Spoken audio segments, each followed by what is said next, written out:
বছর ঘুরে ফিরে এলো বৈষম্য আর অনাচারের বিরুদ্ধে রুখে দাঁড়ানো ছাত্র জনতার জুলাই আগস্ট।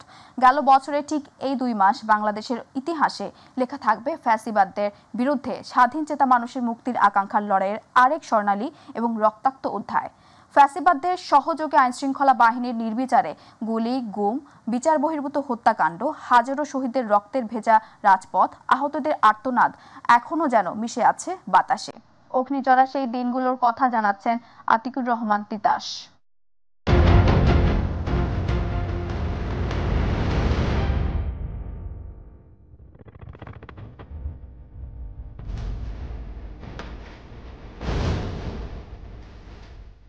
সরকারি চাকরিতে কোটা সংস্কারের দাবিতে 2024-এর জুলাইয়ে যে আন্দোলন শুরু হয়েছিল শেষমেশ তা গড়ায় সরকার উৎখাতের ইতিহাসে। 36 দিনের সেই আন্দোলনে ক্ষমতা ছেড়ে ভারতে পালাতে বাধ্য হন 15.5 বছর স্বৈরাচারী রূপে দেশ চালিয়ে আসা শেখ হাসিনা। পতন হয় আওয়ামী লীগের।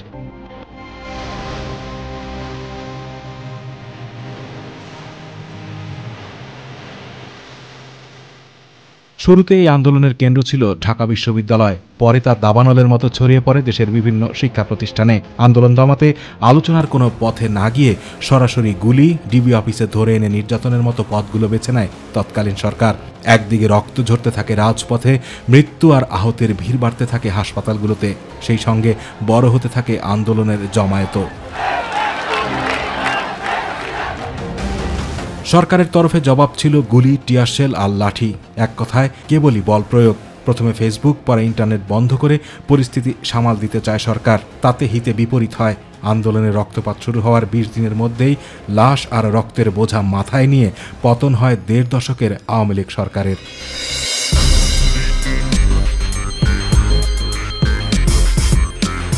বৈষম্যবিরোধী ছাত্র আন্দোলনের টালমাটাল সেই 16 জুলাই অসীম সাহসে অন্যায়ের বিরুদ্ধে বুক চিতিয়ে দাঁড়ান বেগম রোকেয়া বিশ্ববিদ্যালয়ের ছাত্র আবু সাঈদ, যার বুকের পাঁজর ভেদ করে বেরিয়ে গিয়েছিল হন্তারক বুলেট। ওই নির্মম নিষ্ঠুর বুলেটে আবু সাঈদের বুক বিদীর্ণ, নিষ্প্রাণ, নিথর দেহ মাটিতে লুটিয়ে পড়ে, আর তৈরি হয় এক অপরাজেয় ইতিহাস।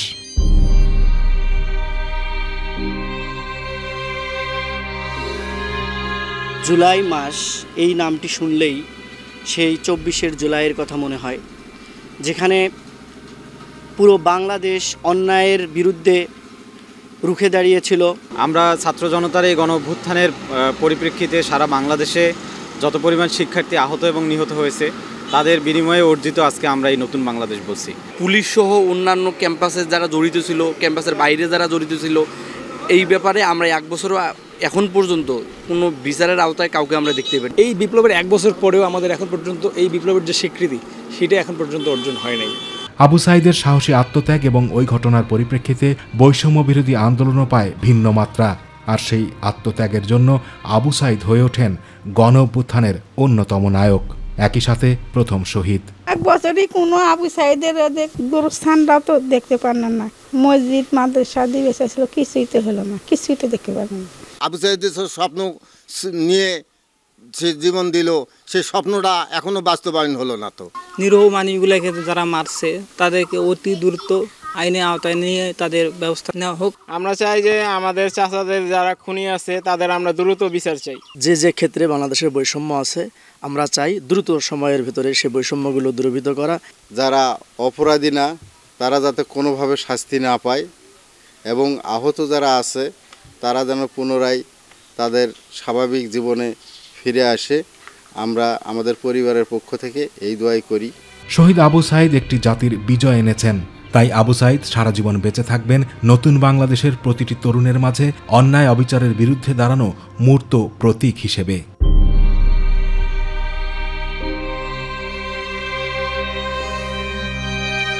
আতিকুর রহমান তিতাস, মাই টিভি। জুলাইয়ের প্রথম প্রহরে কেন্দ্রীয় শহীদ মিনারে জাতীয় সঙ্গীত আর মোমবাতি প্রজ্বলনের মধ্য দিয়ে শহীদদের স্মরণ করেছে ছাত্রদল। রাত 12টা 1 মিনিটে প্রথম প্রহরে দলটির নেতাকর্মীরা মোমবাতি হাতে সমস্বরে জাতীয় সঙ্গীত পরিবেশন করেন।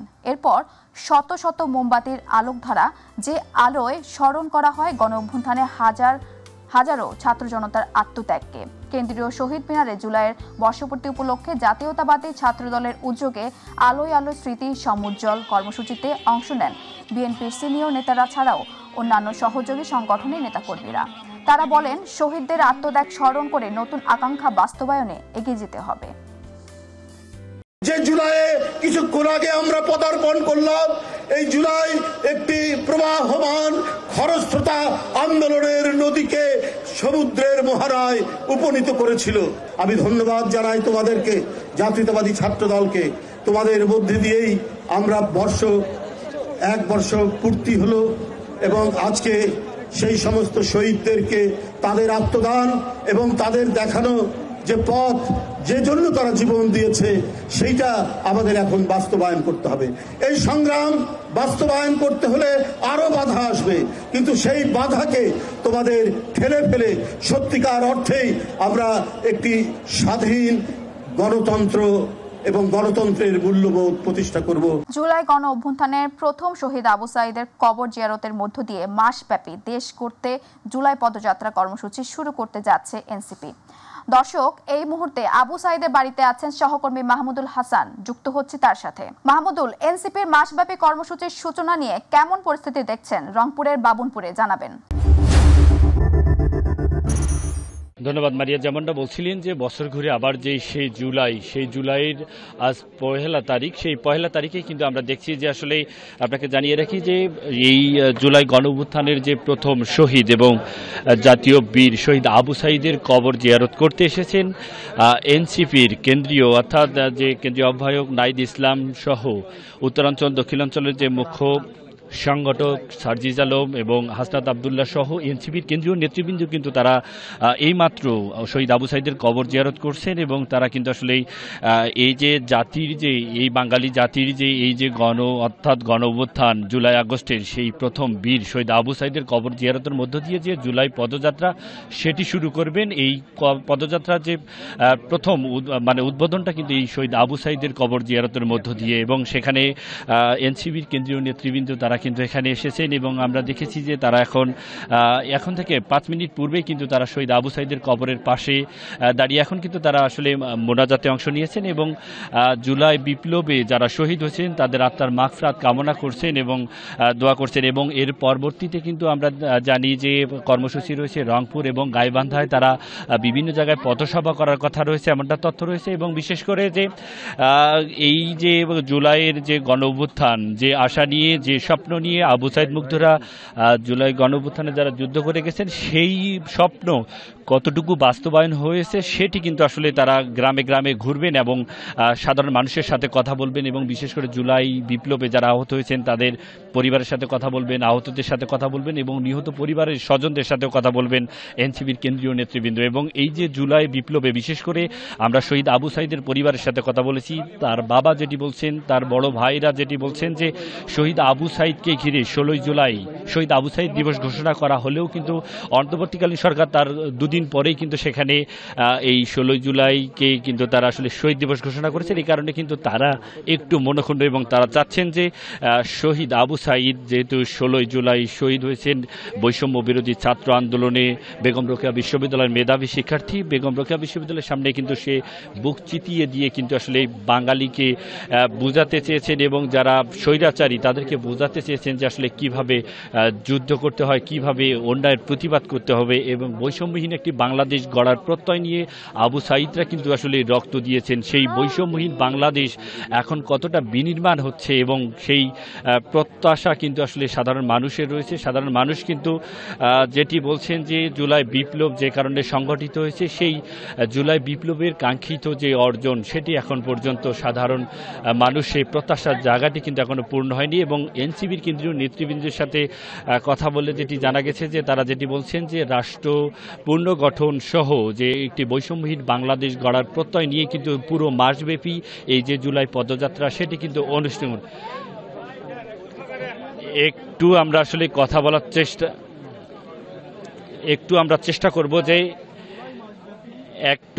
চেষ্টা করব যে আসলে এখানে যারা কেন্দ্রীয় নেতৃবৃন্দ রয়েছে তাদের সাথে একটু সংযুক্ত হওয়ার চেষ্টা করব। তবে এখানে কেন্দ্রীয় যেহেতু আসলে এখানে আহ্বায়ক রয়েছে এনসিপির মোহাম্মদ নাহিদ ইসলাম রয়েছেন, বিশেষ করে উত্তরাঞ্চলের মুখ্য সমন্বয়ক রয়েছেন যে সার্জিস আলম উত্তরাঞ্চলের এবং দক্ষিণাঞ্চলের যে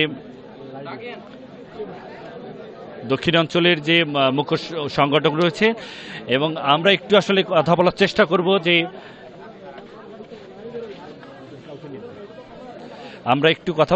করব যে এখানে যারা রয়েছে তাদের সাথে একটু কথা বলার চেষ্টা করব। তারা এখন কিন্তু আসলে কবর জিয়ারত শেষ করেছেন এবং পরিবারের সাথে কথা বলার জন্য তারা কিন্তু আসলে বাড়িতে প্রবেশ করবেন, এবং আবু সাঈদের যারা বাবা মা রয়েছে, বিশেষ করে বড় ভাই রয়েছে, তাদের সাথে কথা বলার চেষ্টা করবেন। আমরাও একটু আসলে কথা বলার চেষ্টা করব যে এই যে জুলাই পদযাত্রা, সেটি আসলেই তাদের যে বাস্তবায়ন কতটুকু করবেন এবং এই আজকের কর্মসূচির কি কি ধরনের আয়োজন রয়েছে সেটি একটু জানানোর চেষ্টা করব। আমরা একটু যুক্ত হওয়ার চেষ্টা করব যে জুলাই বিপ্লবের অন্যতম যারা বীর যোদ্ধা ছিলেন, আমরা একটু আসলে জনাব সার্জিস আলম একটু কথা বল, লাইভে আছি, একটু কথা বলতে চাই যে আজকের পদযাত্রা কি কি কর্মসূচি রয়েছে। আমরা একটু কথা বলতে চাই যে এখানে তারা আসলে পরিবারের সাথে সাক্ষাৎ করবে এবং সেজন্যই কিন্তু আসলে আমরা একটু যুক্ত হওয়ার চেষ্টা করব। আমরা আসলে এখন আমরা দেখছি যে এবং কেন্দ্রীয় নেতৃবৃন্দ তারা কিন্তু শহীদ আবু সাঈদের বাবাকে সাথে নিয়ে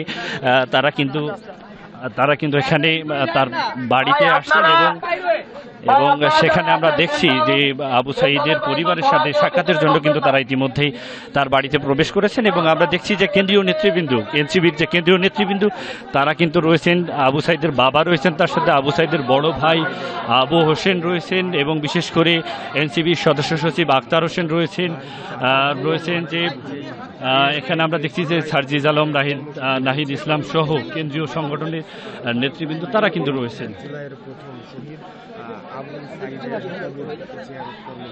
দর্শক, আমরা একটু আসলেই আমরা দেখছি যে শহীদ আবু সাঈদের যে পিতৃভূমি, সেই বাসায় কিন্তু তারা চলে এসেছেন, এবং বিশেষ করে জানিয়ে রাখি যে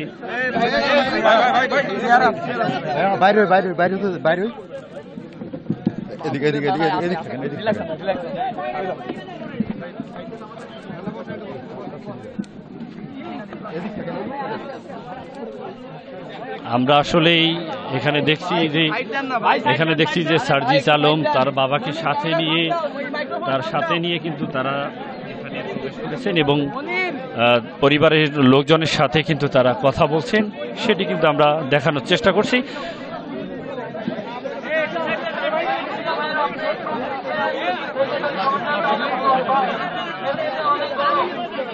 আমরা একটু আসলে জানানোর চেষ্টা করব যে এখানে যে সার্জিস আলম এবং নাহিদ ইসলাম রয়েছে তাদের সাথে একটু আমরা কথা বলার চেষ্টা করব।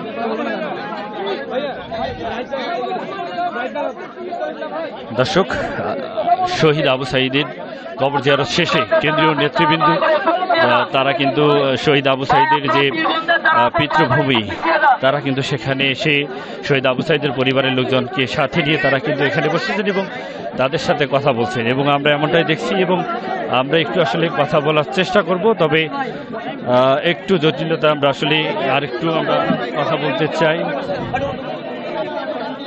এই যে জুলাই পদযাত্রা, সেটি কিন্তু যে শহীদ আবু সাঈদের মাধ্যমেই কিন্তু মধ্য দিয়ে যে জুলাই পদযাত্রা মাসব্যাপী, সেটি কিন্তু শহীদ আবু সাঈদের কবর জিয়ারতের মধ্য দিয়েই শুরু হয়েছে।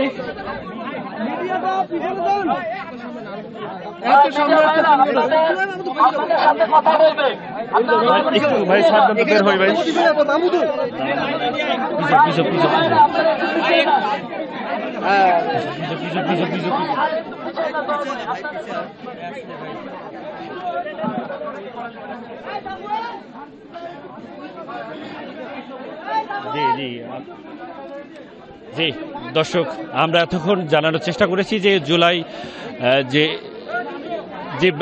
আমরা আসলে এরপরে এখানে পরিবারের সাথে লোকজনের সাথে কথা বলে তারপরে কিন্তু তারা আসলে সাংবাদিকদের সাথে কথা বলবেন, এমনটা কিন্তু আমরা জানিয়েছি। তবে হয়তোবা পরিবারের সদস্যদের সাথে সাক্ষাৎ শেষে তারপরে কিন্তু তারা আসলে কথা বলবেন। এই ছিল আমার কাছে আজকের জুলাই বিপ্লবের যে আসলে জুলাই পদযাত্রা এনসিপির সর্বশেষ। ধন্যবাদ। দর্শক, রংপুর থেকে আবু সাঈদের বাড়ির এলাকার পরিস্থিতির খবর জানাচ্ছিলেন আমাদের সহকর্মী মাহমুদুল হাসান। যাচ্ছি পরবর্তী সংবাদে। জুলাই গণ অভ্যুত্থানে আলোচিত বিষয়গুলোর অন্যতম গ্রাফিতি। তাই বৈষম্যবিরোধী ছাত্র আন্দোলনের শুরু থেকে 5 আগস্ট পরবর্তী রাজধানীর বিভিন্ন স্থানে আঁকা দেয়াল চিত্র যেন জুলাই যোদ্ধাদের অসীম সাহসী লড়াইয়ের চিত্র। আর এই চিত্রের মাধ্যমে একদিকে যেমন উঠে এসেছে প্রতিবাদ ও স্বৈরাচারের প্রতি তীব্র ঘৃণা, অন্যদিকে ছাত্র জনতার ইচ্ছার প্রতিফলন ঘটেছে আগামী নতুন বাংলাদেশ গড়ার ক্ষেত্রে। আরো জানাচ্ছেন জাহিদ আহমেদ বাবু।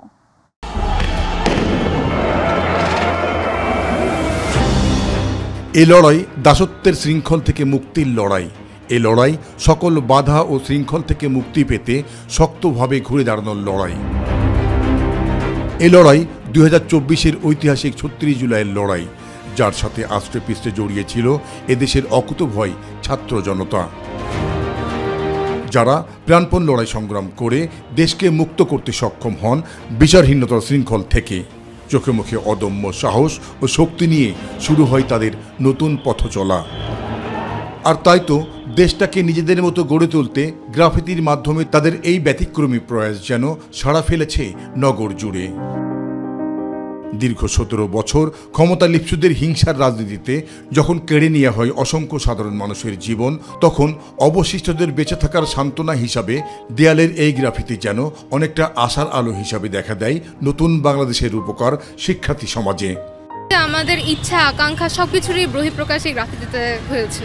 জুলাইয়ের 1 বছর পূর্তিতে আমরা আশা করছি যাতে এই যে স্বাধীনতাটা আমরা পেয়েছি সেটা এখন বজায় থাকে। তারা জানান, রাজধানী সহ সারা দেশের দেয়ালে এই গ্রাফিতি নতুন বাংলাদেশ গড়ার ক্ষেত্রেও মাইল ফলক হিসাবে কাজ করবে। জুলাই অভ্যুত্থানটা হয়েছে এটা শুধুমাত্র শিক্ষার্থীরা করেছে এমনটা না, পুরো দেশের মানুষের একটা সাপোর্ট আমরা পেয়েছি। আর আমাদের এই দেয়াল লিখনিতে আমরা চেয়েছি একটা নতুন বাংলাদেশের স্বপ্নকে উন্মোচিত করার জন্য। আর তাই তো জুলাই গ্রাফিতিতে বাংলাদেশের অতীত, বর্তমান এবং আগামীর মাঝে রাজধানীর দেয়ালে দেয়ালে এখনো পর্যন্ত বেশ শোভা পাচ্ছে নতুন দেশ গড়ার স্বপ্ন। পরবর্তী জেনারেশন দেখে যে আমরা আসলে কি করছি, যে সব কিছু আমরা এই গ্রাফিতিতে তুলে ধরছি, বা ওদের নেক্সট স্টেপগুলো কি হতে পারে, বা ওরা কিভাবে দেশকে ভালোবাসতে পারে। যেখানে আমরা আমাদের স্বাধীন যে চেতনা সেই জিনিসটাকে আমরা খুব ভালোভাবে এগিয়ে নিতে পারবো, এটাই আসলে আমরা আমাদের সমস্ত দেয়াল লিখনিতে তুলে ধরেছি। আমরা খাঁচায় বন্দী ছিলাম, খাঁচা থেকে বেরিয়ে এখন আমরা মুক্ত আকাশ পেয়েছি, আমরা ডানা মেলে উঠতে পারি। চিন্তার মুক্তি, শপথ নিয়েছি দেশ গড়ার কিংবা নতুন সূচনা, উদ্দীপনা ও অনুপ্রেরণামূলক এমন সব স্লোগান সম্মিলিত গ্রাফিতির পূর্ণতা পাক জাদুর শহর ঢাকায়। আর সৃজনশীল ও নতুনত্বের আগমনী বার্তায় প্রতিষ্ঠা পাক নতুন বাংলাদেশ গড়ার স্বপ্ন। জুলাই গণ অভ্যুত্থানের নতুন বছরে পা রেখে এমনটাই প্রত্যাশা সবার। শুধু ঢাকা নয়, সারা দেশেই শোভা পেয়েছে এই ধরনের চিত্রকর্ম ও গ্রাফিতি। আর তাতে স্পষ্ট যে নতুন বাংলাদেশ যেন নিজেদের মতো গড়ে তুলতে চায় এই প্রজন্ম। আর সেই স্বপ্নের বারুদ হয়ে কিছুটা হলে শক্তি যোগাবে তাদের এই কর্মপ্রয়াস। বছর পূর্তির প্রাক্কালে এমন অভিব্যক্তি প্রকাশ করল জুলাই গণ অভ্যুত্থানের সেই সব শিক্ষার্থীরা। জাহিদ আহমেদ বাবু, মাই টিভি, ঢাকা। যুক্তরাষ্ট্রের পররাষ্ট্রমন্ত্রী মার্কো রুবিও সোমবার প্রধান উপদেষ্টা অধ্যাপক মোহাম্মদ ইউনূসের সঙ্গে টেলিফোনে কথা বলেছেন। বাংলাদেশ সময়ে সোমবার সন্ধ্যা 7:30টায় মার্কিন পররাষ্ট্রমন্ত্রী ও প্রধান উপদেষ্টার মধ্যে এই ফোন আলাপ হয় বলে জানায় প্রধান উপদেষ্টার প্রেস উইং। প্রায় 15 মিনিট ব্যাপী আলোচনায় উভয় নেতা পারস্পরিক স্বার্থ সংশ্লিষ্ট বিভিন্ন বিষয় নিয়ে কথা বলেন, যার মধ্যে ছিল বাংলাদেশের সঙ্গে যুক্তরাষ্ট্রের বাণিজ্য আলোচনা, চলমান সংস্কার প্রক্রিয়া, গণতান্ত্রিক উত্তরণের রূপরেখা, আসন্ন সাধারণ নির্বাচন এবং রোহিঙ্গা শরণার্থীদের জন্য সহায়তা। এ সময় দেশের গণতান্ত্রিক রূপান্তর প্রক্রিয়ায় যুক্তরাষ্ট্রের সমর্থন চেয়ে প্রধান উপদেষ্টা আবারও জানান, আগামী বছরের শুরুর দিকে নির্বাচন অনুষ্ঠিত হবে। অন্তর্বর্তীকালীন সরকার ও রাজনৈতিক দলগুলোর মধ্যে চলমান সংলাপের হাত ধরেই দেশের রাজনৈতিক প্রক্রিয়ার জন্য অত্যাবশ্যক সংস্কারগুলো উঠে আসবে।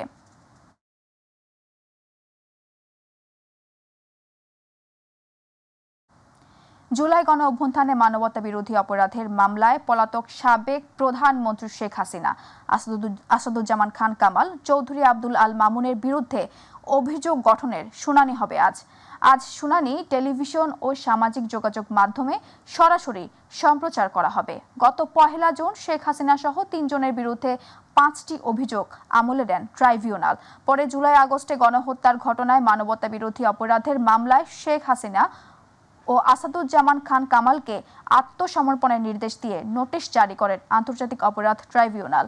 পত্রিকায় সেই নোটিশ প্রকাশ করা হয়। গত 12 মে তদন্ত সংস্থা শেখ হাসিনার এই মামলার তদন্ত প্রতিবেদন প্রসিকিউশন জমা দেয়, যেখানে জুলাই গণহত্যার উস্কানিদাতা ও নির্দেশদাতা হিসেবে শেখ হাসিনার নাম উঠে আসে।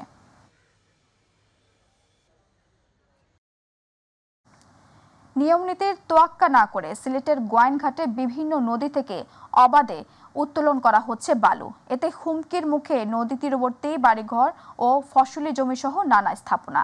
স্থানীয়দের অভিযোগ ও বালু মহলের অনুমতি না থাকলেও চলছে এই কাজ। বালু উত্তোলন বন্ধে ব্যবস্থা নেয়ার গতানুগতিক আশ্বাস প্রশাসনের। প্রতিনিধি হুমায়ুন আহমেদের রিপোর্ট, জানাচ্ছেন শামস তাবরিজ উচ্ছ্বাস। প্রাকৃতিক সৌন্দর্যে ঘেরা গোয়াইনঘাটের বুক চিরে বয়ে চলেছে নয়াগাং, সারি, পিয়াইনসহ বেশ কয়েকটি নদী। কিন্তু নদীর পারগুলোতে চলছে নিরপেক্ষ ধ্বংসযজ্ঞ। দিনের আলোয় অবাধে চলছে বালু উত্তোলন। অবৈধভাবে বালু উত্তোলনের ফলে বিদ্যালয়ের মাঠসহ এই অঞ্চলের আশপাশে দেখা দিয়েছে ব্যাপক ভাঙন। এলাকা জুড়ে গড়ে ওঠা স্কুল, কলেজ, মাদ্রাসা, মসজিদ, বাজার, বসতি বিলীনের শঙ্কায় দিন কাটাচ্ছেন স্থানীয়রা।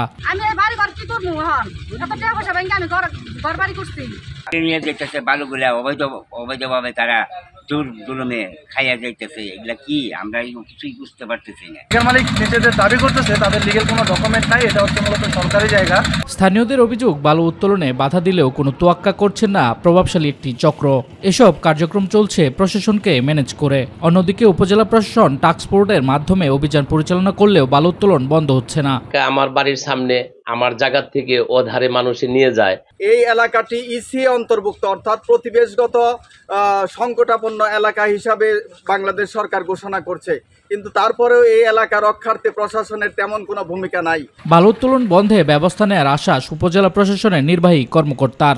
বালু উত্তোলন করে এবং পাথর উত্তোলন করে তাদের বিরুদ্ধে আমাদের নিয়মিত অভিযান অব্যাহত আছে। আমরা যখনই কোনো খবর পাই তখন আমাদের যে আইন প্রয়োগকারী সংস্থা সহ আমরা প্রতিনিয়ত অভিযান করছি। পরিবেশ আইনে স্পষ্টভাবে নিষেধ থাকা সত্ত্বেও প্রশাসনের চোখের সামনে এমন কার্যক্রম চলছে বছরের পর বছর। শামস তাবরিজ উচ্ছ্বাস, মাই টিভি নিউজ ডেস্ক।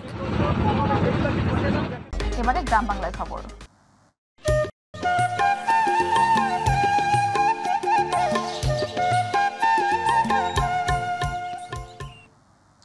বগুড়া পৌরসভার 2025-26 অর্থ বছরের প্রস্তাবিত বাজেট ঘোষণা করা হয়েছে। সোমবার বিকেলে বগুড়া পৌরসভার সভাকক্ষে বগুড়া পৌর প্রশাসক ও স্থানীয় সরকারের উপপরিচালক মাসুদ আলী বেগ 402,417,664 টাকার বাজেট ঘোষণা করেন। এ সময় তিনি বলেন, 149 বছরের পুরাতন এই পৌরসভা দেশের প্রাচীনতম পৌরসভাগুলোর মধ্যে অন্যতম। দেশের সর্ববৃহৎ পৌরসভা হলেও বগুড়ার জন্য কাঙ্ক্ষিত অর্থ বরাদ্দ না পাওয়ায় উন্নয়ন কর্মকাণ্ড ব্যাহত হয়। বগুড়াকে একটি আধুনিক ও উন্নত পৌরসভা হিসেবে গড়ে তুলতে সকলকে এগিয়ে আসার আহ্বান জানান। দিনাজপুরের ফুলবাড়ী পৌরসভা 2024-25 অর্থ বছরের সংশোধিত ও 2025-26 অর্থ বছরে প্রস্তাবিত বাজেট ঘোষণা করা হয়েছে। পৌরসভা মিলনায়তনে 61,423,518 টাকার বাজেট ঘোষণা করেন পৌর প্রশাসক ইসহাক আলী।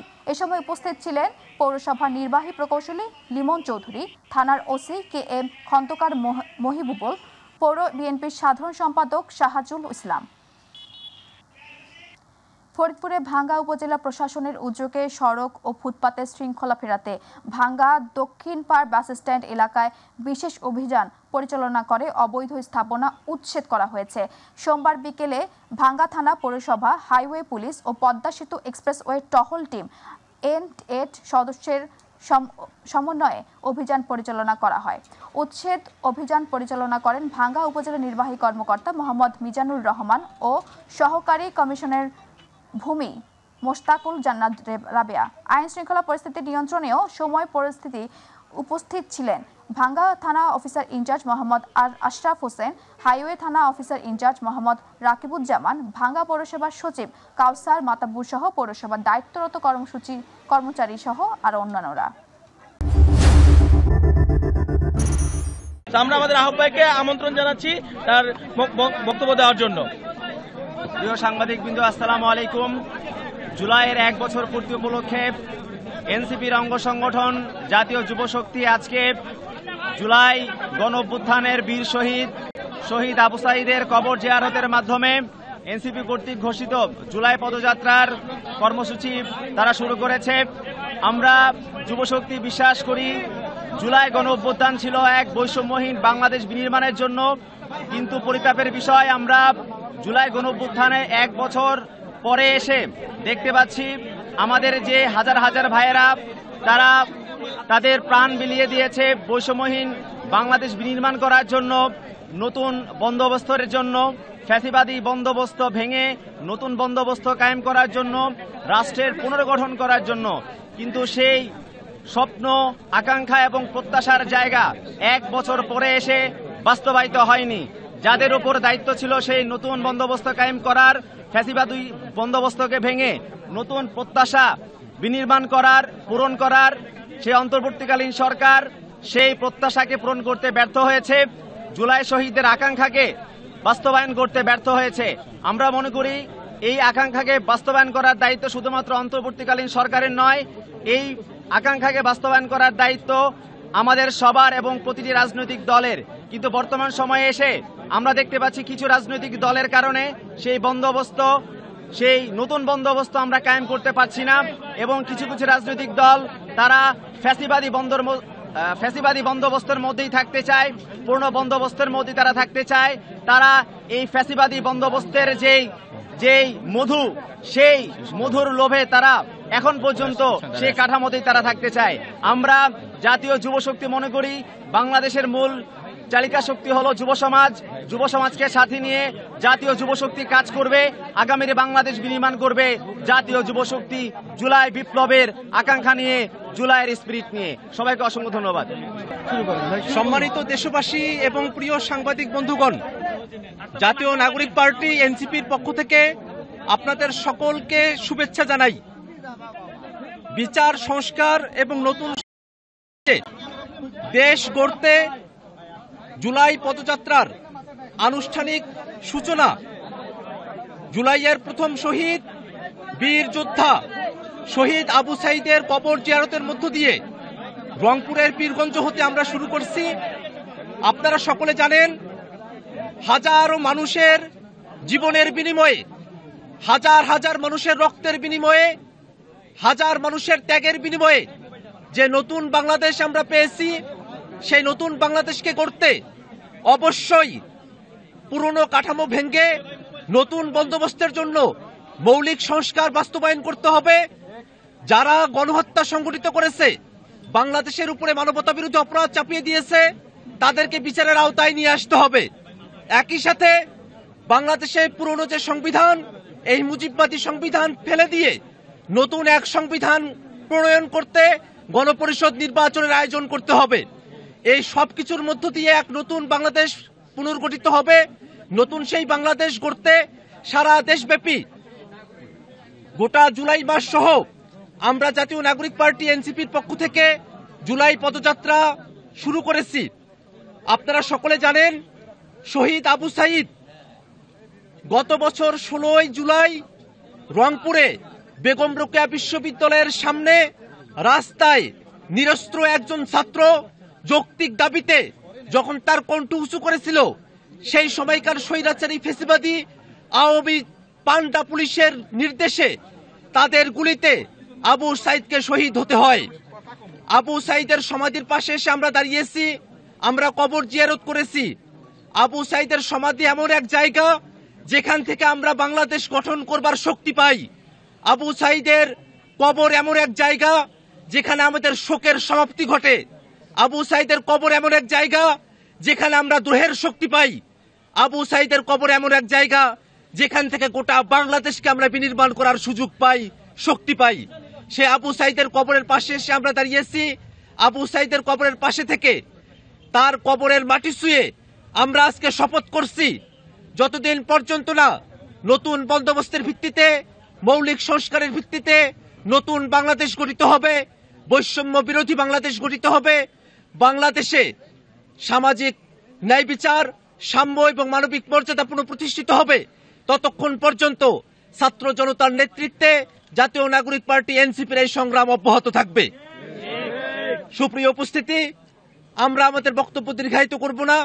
এই পর্যায়ে আপনাদের সামনে বক্তব্য উপস্থাপন করবেন জাতীয় নাগরিক পার্টি এনসিপির সম্মানিত আহ্বায়ক, এক দফার ঘোষক জনাব নাহিদ ইসলাম। আবু সাঈদ মুগ্ধ, আবু সাঈদ মুগ্ধ, শেষ হয়নি যুদ্ধ। ইনকিলাব ইনকিলাব জিন্দাবাদ, এটাই মাঝে এটাকে সত্য ইনকিলাব ইনকিলাব ইনকিলাব জিন্দাবাদ জিন্দাবাদ। আবু সাঈদ মুগ্ধ, শেষ হয়নি যুদ্ধ, শেষ হয়নি যুদ্ধ। আবু সাঈদ মুগ্ধ, শেষ হয়নি যুদ্ধ। প্রিয় দেশবাসী,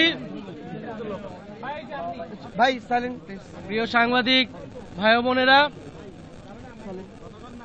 আজকে 1 জুলাই গণ অভ্যুত্থানের 1 বছর পূর্তি শুরু হচ্ছে আজ। ঠিক 1 বছর আগে এই 1 জুলাই আমরা বৈষম্য বিরোধী ছাত্র আন্দোলনের ব্যানারে আমরা একটি গণতান্ত্রিক আন্দোলন শুরু করেছিলাম, যে আন্দোলনে আবু সাঈদ সহ শরিক হয়েছিল হাজারো লক্ষ তরুণ ছাত্র জনতা।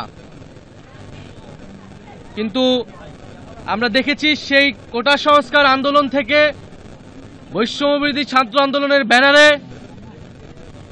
এই আন্দোলন গণবিস্ফোরণের রূপ নেয়, গণ অভ্যুত্থানের রূপ নেয় এবং স্বৈরাচারী ফ্যাসিবাদী সরকারের পতন ঘটায়। এবং এই পতন ঘটাতে ক্রিয়ানকের ভূমিকায় পালন করেছিল আবু সাঈদের মৃত্যু। 16 জুলাই শহীদ আবু সাঈদ মৃত্যুর ঘটনা যখন আমরা শুনতে পেয়েছিলাম শহীদ মিনার থেকে, এবং পুরা বাংলাদেশ তখন শোকে দ্রোহে কেঁপে উঠেছিল। এবং 16 জুলাইয়ের পর থেকে এই আন্দোলন অন্য দিকে মোড় নেয়। হাজারো লক্ষ ছাত্র তরুণরা রাজপথে নেমে আসে এবং এই সরকারের বিরুদ্ধে দাঁড়ায়, ফ্যাসিবাদের বিরুদ্ধে তাদের যে প্রতিবাদ, যে নতুন বন্দোবস্তের আকাঙ্ক্ষা সেটি ঘোষণা করে।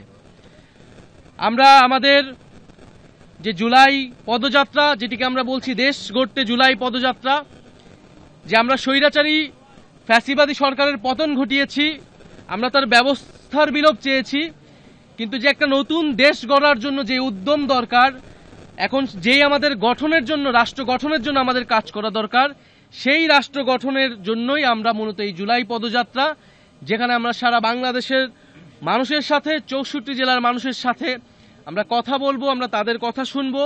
আবু সাঈদরা যে কারণে মারা গিয়েছিল সেই স্বপ্ন, সেই আকাঙ্ক্ষা আমরা তাদের কাছে তুলে ধরব। তাই আমরা আজকে আমাদের এই পদযাত্রাটা শুরু করেছি এই রংপুরের পীরগঞ্জ, এই পীরগঞ্জের এই পবিত্র মাটি যেখানে আবু সাঈদ শায়িত রয়েছেন, সেই আবু সাঈদের কবর জিয়ারতের মাধ্যমে আমরা আমাদের পদযাত্রা শুরু করছি। রংপুরের শহীদ আবু সাঈদের বাড়ি থেকে সরাসরি বক্তব্য দিচ্ছিলেন এনসিপি নেতৃবৃন্দরা।